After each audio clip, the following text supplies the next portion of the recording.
अस्सलाम वालेकुम वरहमतुल्लाहि वबरकातुह।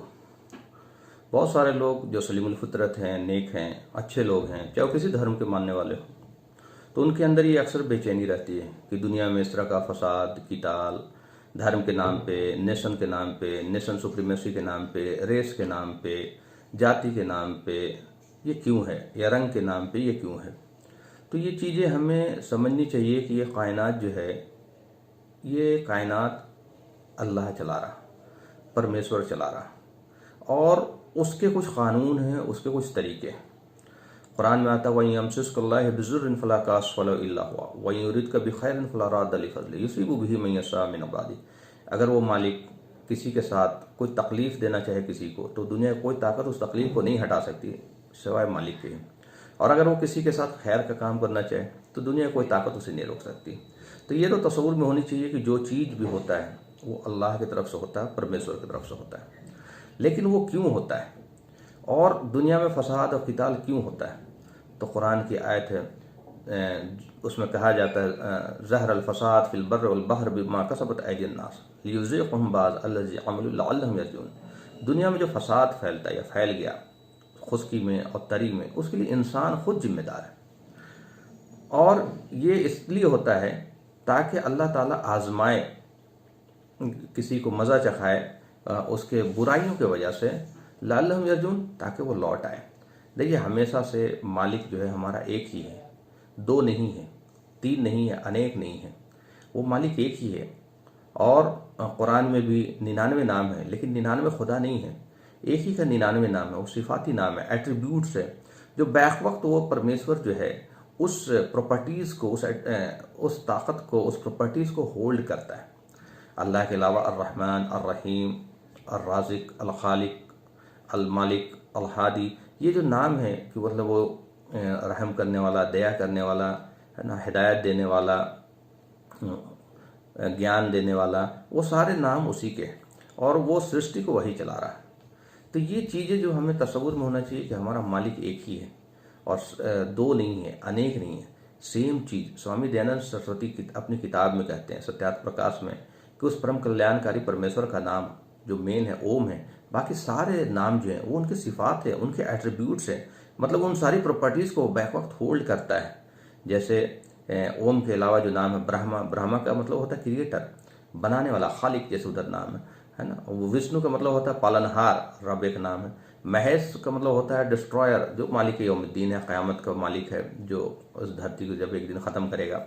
उसी तरह उन्होंने बताया कि उसका एक नाम शिवा भी है। शिवा कहते हैं सबसे ज़्यादा मददगार को, कि हाँ इधर भी एक नाम है अन्नासिर। उसी तरह एक नाम है गणपति। गणपति बना है गणित, जैसे गण से गणित, पति से वाला है ना, गण से गणित और पति से जैसे वाला होता है, तो गणपति मतलब गणित वाला। तो इस ब्रह्मांड का गणित सिवाय उस परमेश्वर, उस हकीकी मालिक के अलावा किसी को नहीं पता। तो ये फसाद क्यों फैलता है दुनिया में? फसाद इसलिए फैला, ये इसलिए फैल रहा है कि हमें लगता है कि मेरा खुदा अलग है और इसका खुदा अलग है, मेरा भगवान अलग है, इसका भगवान अलग है, मेरा धर्म अलग है, इसका धर्म अलग है। हमारा खुदा और आपका खुदा एक ही है, दो नहीं है, अनेक नहीं है, तीन नहीं है। अगर हमारा और आपका खुदा अलग अलग होता तो हमारा और आपका डिज़ाइन अलग अलग होता। अलग अलग मालिक एक तरह का प्रोडक्ट क्यों बनाएंगे? क्या मालिक में कोई कमी है? किसी को दो हाथ चार हाथ देता है, चार पैर देता है, किसी को चार आँख देता है, किसी को दो सर दे देता है, किसी को मृत्यु ही न देता, किसी को दुनिया में परेशानी ही न देता, किसी को तो बीमारी ही ना आती। कुछ तो फ़र्क होता है। आप देखेंगे इंसान के किसी भी लेवल पे, चाहे डिज़ाइन के लेवल पे, दुख के लेवल पे, सुख के लेवल, किसी लेवल पे कोई फ़र्क नहीं।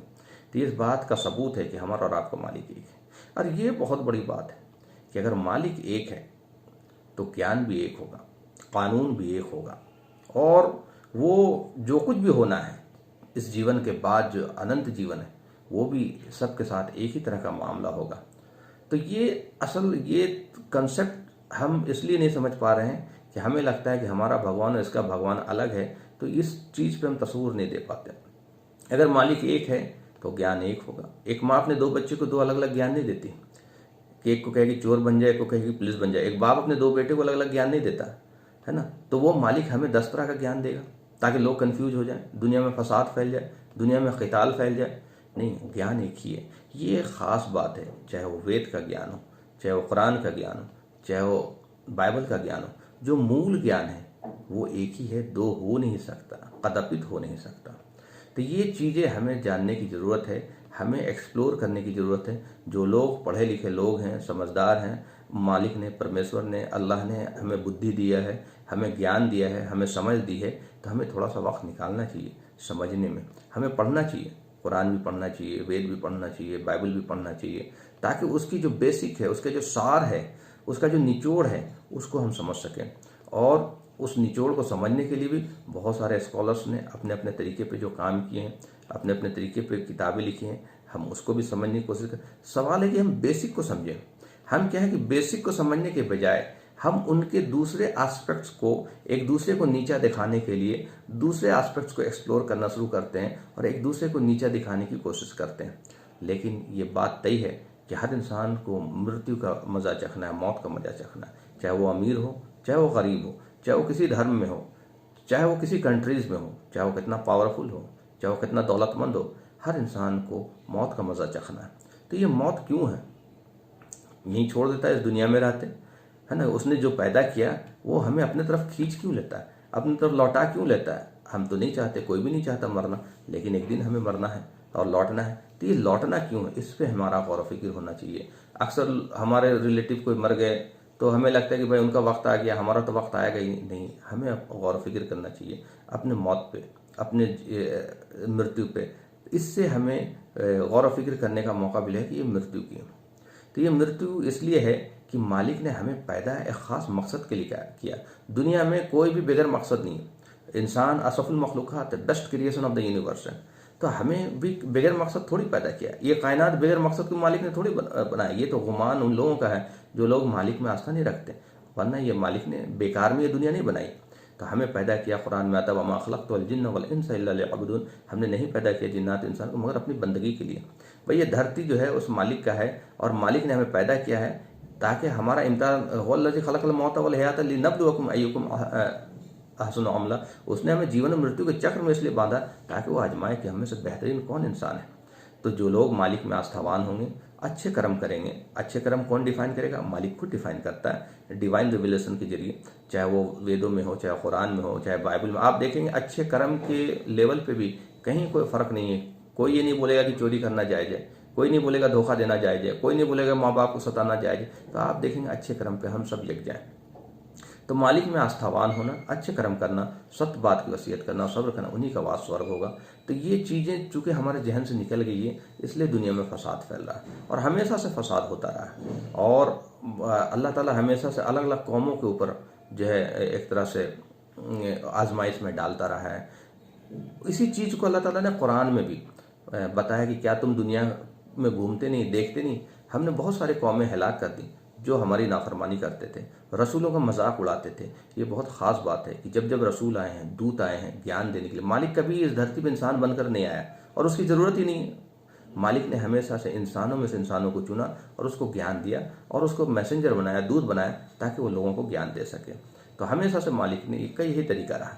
लेकिन लोग क्या करते थे? अक्सर लोग रसूलों का मजाक उड़ाते थे, किताबों का मजाक उड़ाते थे, डिवाइन रिवलेशन का मजाक उड़ाते थे। अल्लाह ताला उस फिर कौम को हलाक कर देता था, बुरी तरह से अजाब आता था। कौम नूह का वाक़या कुरान में मौजूद है, कौम लूत का वाक़या मौजूद है, कौम आद का वाक़या मौजूद है, कौम समूद का वाक़या मौजूद है। तो ये वाक़या इसलिए हमें बयान किया जा रहा है कि जब जब लोगों ने मजाक उड़ाया है अपने रब का, परमेश्वर का मजाक उड़ाया है, अल्लाह के कानून और शरीयत का मजाक उड़ाया है, अल्लाह के उस दूत का, तो इस दुनिया में अजाब आता है और इस दुनिया में फसाद फैलता है। मोहम्मद सल्लल्लाहु अलैहि वसल्लम अल्लाह के आखिरी दूत हैं, अल्लाह के रसूल हैं।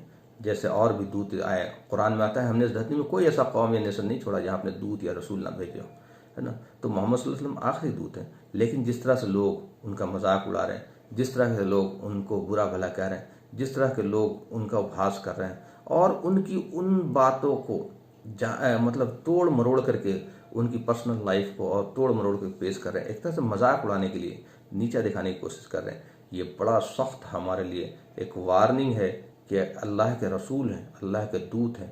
या तो आपको यकीन हो, मतलब किसी तरह से आपको मालूम हो जाए कि वो दूत ना थे, नहीं तो ये चीज़ें 100% सत्य है कि वो ईश्वर के दूत थे। दूत का पहचान क्या होता है कि दूत कभी ये नहीं कहता कि मैं ईश्वर हूँ। और दूत क्या करता है कि दूत सिर्फ ज्ञान देता है, परमेश्वर की तरफ लोगों को जोड़ता है, लोगों को उसकी उपासना की तरफ जोड़ता है। तो उन्होंने भी तो यही किया। वो जब मोहम्मद सल्लल्लाहु अलैहि वसल्लम मक्का में पैदा हुए, जब 40 साल की उम्र में दूध बनाया गया, तो खाने काबा में जहाँ पैदा हुआ 360 वहाँ मूर्तियाँ थी, लोग जो उसकी पूजा करते थे। छोटे छोटे बात पर कत्ले आम होती थी, लड़कियों को जिंदा दफन कर देते थे, विधवाओं के ऊपर बहुत टॉर्चर होता था, लड़की पैदा हो जाना बहुत शर्म की बात होती थी। ऐसे समय में मोहम्मद सल्लल्लाहु अलैहि वसल्लम जब पैदा हुए तो उन्होंने कहा कि देखो हमारा परमेश्वर एक है, हमारा रब एक है, हमारा अल्लाह एक है, दो नहीं है, अनेक नहीं है, और वो इंसान नहीं है, वो हम सारी कायनात का, सारे ब्रह्मांड का पैदा करने वाला है। और वो सारी, चाहे वो सूरज हो, चाहे चांद हो, चाहे जानवर हो, चाहे पेड़ पौधे हों, चाहे इंसान हो, हमारे माता पिता हो, हमारा सारी कायनात को उसने पैदा किया। तो इंसान इंसान की पूजा नहीं कर सकता।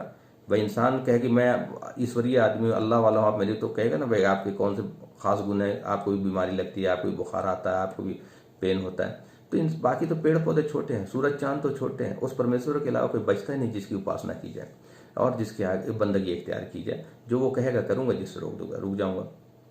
तो इसी वजह से दुनिया में फसाद फैल रहा, और ये फसाद तभी रुकेगा जब हम ज्ञान हासिल करेंगे।